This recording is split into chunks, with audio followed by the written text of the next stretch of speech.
Então, continuando aí, pessoal, nossa aula, nós vamos aí para a nossa última parte da nossa aula. A gente vai falar agora do assunto importante que é sobre a ética profissional. Então, sempre é importante saber, pessoal, que toda categoria, toda profissão, ela tem o seu código de ética. E o que o nosso código de ética traz, pessoal? Ele delimita as nossas ações, ou seja, ele vai nos mostrar aquilo que a gente pode fazer e aquilo que a gente não pode fazer, o que é pertinente ao nosso papel e aquilo que não é o nosso papel frente ao nosso paciente ou frente à equipe de saúde, tá certo, pessoal? Então, o técnico em imobilização é importante saber, pessoal, que é uma categoria profissional reconhecida. Então, ela está classificada aí dentro do Código Brasileiro das Ocupações, com o CBO 322605. Então, por que é importante você saber esse código, pessoal? Porque todo preenchimento de papel que você faz dentro do hospital ou uma referência externa, você precisa colocar esse código, né, essa numeração da sua profissão. Então, toda profissão tem o seu código de CBO e o código de CBO do técnico de mobilização é o 322605. Pessoal, e o que a gente precisa saber de importante também sobre o código de ética? Então, todo código de ética ela tem alguns princípios importantes. E os princípios importantes dentro de qualquer profissional da saúde, profissão da saúde, a gente precisa sempre preservar, pessoal, integralmente a dignidade do nosso paciente, respeitando, né, a sua cor, a sua raça, a sua nacionalidade, a sua religião, a sua política, idade, sexo. Então isso é muito importante, pessoal, a gente preservar essa dignidade, o princípio também aí da isonomia, tratar sempre os pacientes igual, né? Prestando sempre atendimento pelo que eu gostaria de receber, preservar a questão do sigilo, pessoal, isso é muito importante. Então, o sigilo, ele traz a importância da gente não levar para fora do hospital aquilo que é de interno, né? Eu não posso levar extramuro os assuntos que são de sigilo dentro daquele ambiente hospitalar. Então, vou citar aí um exemplo, um paciente que foi vítima de fratura por violência, esse assunto precisa ficar dentro do hospital, né? Então, vocês que vão estar realizando a técnica, que é uma técnica demorada, geralmente o paciente ele sente a necessidade de fazer o relato para vocês do que aconteceu.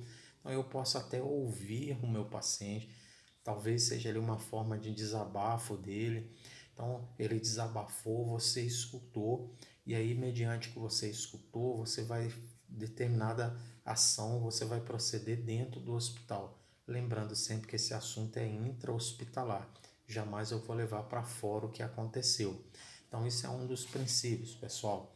Então, respeitar o paciente, respeitar o seu sigilo, a sua autonomia. Então, isso é muito importante. Outra questão também, pessoal, que a gente traz do código de ética é o respeito com as outras categorias profissionais, o respeito com o meu colega de profissão também. Vou citar um exemplo aí, eu observei que foi feita uma imobilização incorreta, e aí eu não posso dizer para o meu paciente, eu não vou dizer, sair falando, olha, foi feita uma mobilização errada, né? Então um respeito com o outro colega, a gente vai sempre prezar por isso também, tá certo, pessoal? Então, trazendo aqui todos os profissionais que executam as técnicas que estão descritas aí, ele vai ser conceituado como um técnico de mobilização ortopédica. Então, quais são os papéis, pessoal? O primeiro deles, né, organizar a sala de mobilizações. Então, a sua sala que você vai realizar o procedimento, essa organização é papel seu, não é papel do auxiliar de enfermagem, não é papel do auxiliar de serviços gerais. Quem organiza um material ortopédico é o técnico de mobilização ortopédica. Ele vai fazer a avaliação das condições de uso do material instrumental, ele vai estimar a quantidade de material a ser utilizado, vai controlar estoque, né? Então, às vezes você vai trabalhar, pessoal, num hospital com um grande número de atendimento, né? Os grandes centros aí de emergência ortopédica, você precisa sempre saber que você vai ter material disponível para dentro do seu plantão. Então você tem que, quem faz esse controle de estoque de material, de pedido de material, é o técnico em imobilização. Preparar o paciente e o procedimento. Então, pessoal, ouvir o paciente, né, e preparar esse paciente para o procedimento é muito importante, né? Então, posicionar o paciente. Esse posicionamento é de papel também do técnico em imobilização. Confeccionar a imobilização. Confeccionar a imobilização com material sintético, confeccionar tala metálica, aparelhos gessados circulares, confeccionar esparadrapagem, tudo isso é de papel do técnico em imobilização ortopédica. Dentro ainda desse rol aí, pessoal, das ações, nós temos confeccionar as goteiras gessadas, que foi o que a gente falou, né, durante essas últimas aulas, né? Confeccionar o enfaixamento, retirar a imobilização, bivalvar o aparelho engessado, retirar os aparelhos engessados com serra elétrica vibratória, remover aparelhos sintéticos, auxiliar o ortopedista em alguns procedimentos, né? Principalmente os procedimentos de tração, pessoal. Quem vai ajudar e auxiliar o ortopedista vai ser o técnico de imobilização ortopédica. Fender o aparelho, se você precisar fazer uma fenda no aparelho engessado, quem vai fazer é o técnico, né? Se for preciso abrir uma janela no gesso, né, para você fazer algum procedimento ali, é papel do técnico. Trabalhar em equipe, demonstrar autoconfiança, trabalhar com ética profissional, que foi o que a gente falou, atualizar-se profissionalmente, cuidar da aparência pessoal, usar de respeito em relação ao paciente, zelar pela organização da sala. Então, pessoal, eu acho muito importante, né, a gente ter essa noção do cuidado humanizado, né, não chegar realizando a técnica sem cumprimentar o paciente, um bom dia, uma boa tarde, uma boa noite, me apresentar para o paciente, eu sou Wesley, eu vou estar aqui fazendo tal procedimento, explicar o procedimento para o paciente, né, chamar o paciente pelo nome, né, o nome do paciente, ele é um bem do paciente, então quando a gente chama pelo nome, quando eu me apresento para ele, eu estou mostrando o meu respeito a esse paciente. Então, a gente nunca faz um procedimento sem se apresentar, sem cumprimentar com cumprimento oportuno, bom dia, boa tarde, boa noite.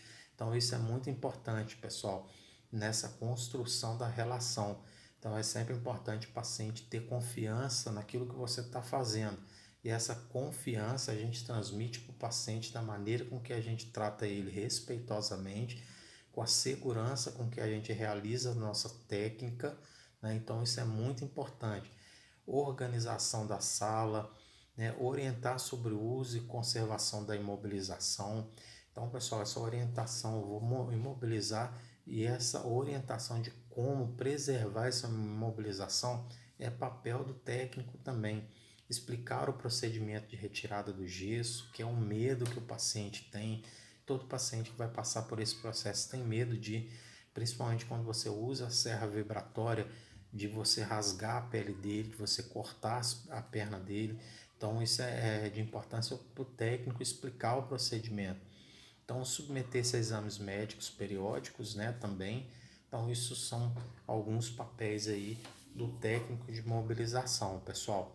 Então, o objetivo desse momento é a gente transmitir, pessoal, os princípios éticos, né, dessa categoria. Vou só trazer aqui um tema polêmico também, que é se o técnico de mobilização pode fazer curativo ou não. O curativo a gente sabe que tá dentro do rol das ações do técnico em enfermagem, né? E aí existe uma briga se o técnico de mobilização pode fazer ou não pode. Então, alguns estados aí preferem que o curativo, principalmente o paciente que está com fixação externa, seja feito pelo técnico em mobilização ortopédica e não pelo técnico em enfermagem. Por quê?